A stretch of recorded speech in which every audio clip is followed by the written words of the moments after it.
होगा, कौन सा आया? 1909 का। 1900 का अधिनियम आने का जो कारण था वो अधिनियम 1892 का था। इस अधिनियम में जो बातें बोली गई थी, इन बातों से जो गरम पंथी के राष्ट्रवादी नेता थे, कौन थे बेटा? राष्ट्रवादी नेता। गरम पंथी के जो राष्ट्रवादी लोग थे वो इस कौन से वाले से, इस जो परिषद आया था अर्थात अधिनियम आया था, इस अधिनियम से खुश नहीं थे। उन्होंने कहा कि हमको ये अधिनियम बिल्कुल ठीक नहीं लग रहा है और ये असंतुष्ट हो गए और इन लोगों ने क्या किया, मांग की कि हमको ये अधिनियम नहीं चाहिए, हमको उसमें कुछ सुधार चाहिए। क्या चाहिए? सुधार। और इन लोगों ने क्या किया, सुधार करना शुरू कर दिया। तब भारत में दो लोग आए, मार्ले और मिंटो। मार्ले और मिंटो। जो मार्ले थे वो सचिव बन के आए, सेक्रेटरी बोलते हैं, सेक्रेटरी और सेक्रेटरी ऑफ स्टेट।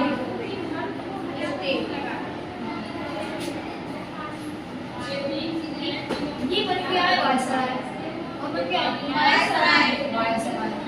और इन दोनों ने मिलकर ही 1900 अधिनियम को लाने के लिए कमेटी बनाई। क्या बनाई? कमेटी, जिसे बोलते हैं अरुणडेल कमेटी। क्या बोलते हैं? Arundale committee. अरुणडेल समिति के तहत ये रिपोर्ट आई कि हम क्या क्या इसमें सुधार करना है।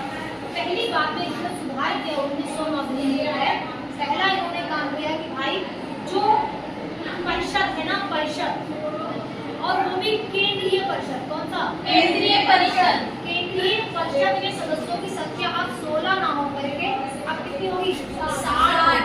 इन्होंने पहली बार सदस्यों की संख्या कितनी कर दी? 60। उन्होंने कहा, जो पहले मैं तुम्हें बता चुकी हूँ कि सदस्यों की संख्या 10 से 16 करी गई थी।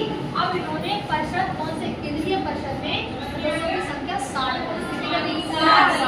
इन्होंने कहा, और दूसरी बात उन्होंने क्या बोली कि अब ना कुछ गैर सरकारी सदस्य को लेकर के गैर सरकारी सदस्य को, जो गवर्नमेंट नहीं होंगे अर्थात कंपनी के अधिकारी नहीं होंगे, और नहीं होंगे कंपनी के अधिकारी नहीं होंगे, और गैर सरकारी